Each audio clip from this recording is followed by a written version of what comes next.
I had an idea that I'm not very proud of. I am working on publishing a book that I wrote, just a test print for editing and beta reading purposes, and I drew up cartoons for all of my characters.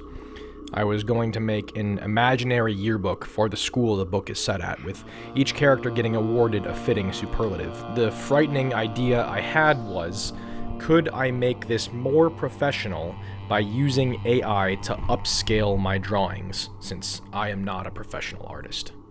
I fundamentally disagree with using AI on principle, but looking at the two, wouldn't you say that the AI one is better? I can have the idea and put as much effort into it as my ability can take it, but it still doesn't look finished. I did the work on the drawing, so is it so wrong to use AI to upscale it, as long as it doesn't disguise my original artistry? I actually had to debate with myself whether or not this experiment, this devil's advocacy, was even ethical to begin with. My point here is to steelman the AI use case. Is there any instance in which it is worthwhile? In 2025, I said that the AI demonstrated a technical improvement, but not any improvements of use. I don't want to just have a knee-jerk, man, I hate this reaction. All AI slob, I don't know. Is it, as the proponents say, just a tool? Is there, in 2026, a genuine use case? I decided that as an intellectual exercise, I could do it. And the AI failed miserably. Well, this was a great waste of time and money. Terrible. Not even, what?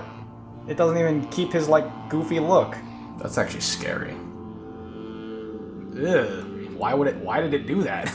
Why did it do that, bro? What the freak? It absolutely cannot reskin a drawing. Because the AI has no thought process, it cannot see where my lines are intended to be a nose, eyes, or chin, so it just arbitrarily maps different colors and textures on top of the whole thing. Ah! No! Pretty pointless. My drawing skills, up one. But the idea here is to steelman. The AI proponents would prompt the machine and generate concept art from scratch. Alas, even Martin Scorsese, who absolutely can pay artists, has endorsed an AI company which creates storyboards and concept art. So I gave it my best shot to describe my characters as I had drawn them from my imagination, and the results were good on first glance. It took far too long for me to generate enough images that were even remotely close to what I wanted, but certainly they look more professional than the crude cartoons that I had drawn. But the more I looked at it, the more I realized how pointless and emotionless the whole business was. It steals the concrete descriptions I've given and projects a dominating vision onto them, rather than, as an artist would, construct a new interpretation with them. These generations cannot be adjusted or clarified. While these are more specific and theoretically useful than the nonsense I spit out last year, it only does so on the shoulders of my imagination for a character, and the work of previous artists it's stealing from, without actually adding anything to it. Indeed, I believe it has actually corrupted and skewed it in a despotic fashion. I would never ever feed my writing into an AI, not only because I'm a better writer than it is, but because I don't want my own thoughts touched by the machine. I figured that because I am not a great drawer and I'm not as attached to that discipline, maybe it's okay for the machine to touch it. For example, I use a program to help color correct my videos. But screw that, because the machine still did mess it up. It's going to sound romantic and irrational to the AI proponents, but what I made is still, in fact, better. Even after hijacking my vision of something complex and real, the machine still cannot produce something with personality or heart. Ellie has none of her desperation or meanness or energy or anxiety or elegance. Mia has none of her frumpiness or intelligence or sass or uncanny insight. Sam has none of his kindness or wit or empathy or pain. Josh has no genuine mischief or goofiness or unpredictability or coolness. What is going on here?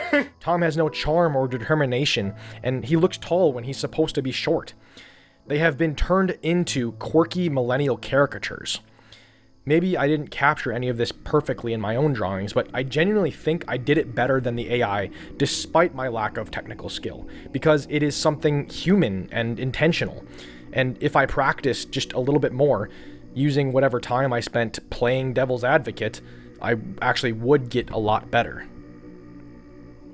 As with last year when I did this, I felt unsettled by the illusion of ease presented by the machine. Learning to draw is a harder road, yes, but already the time I've spent actually drawing is vastly more fulfilling than the superficial pleasure of seeing an instantly finished product. That pleasure quickly becomes a pit in your stomach. I'm a bit disgusted with it and myself. I don't want this artificial falsehood haunting my characters. Please let my drawings be the one that draws your eye and dominates your imagination.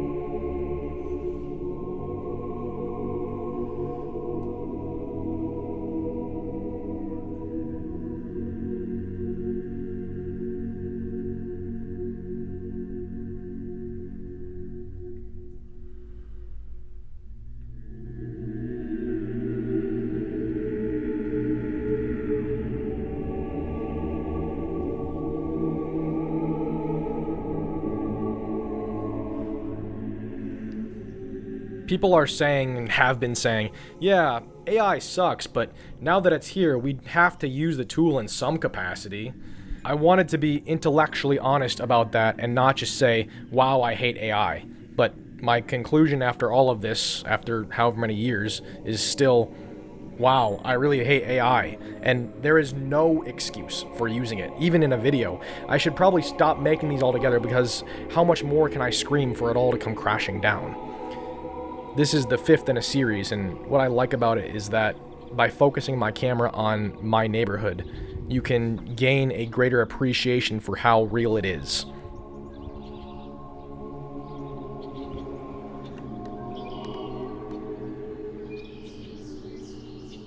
Remove yourself from the unreal spaces of the digital.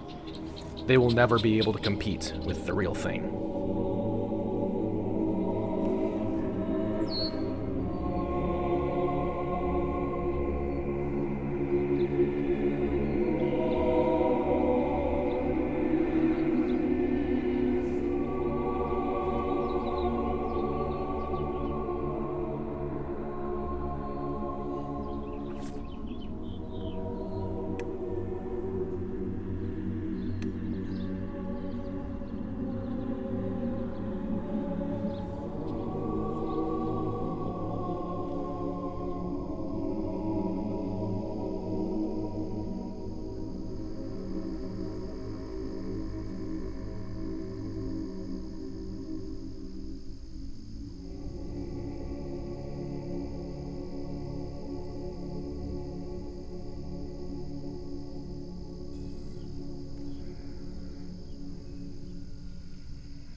Yeah, I find this so much more satisfying,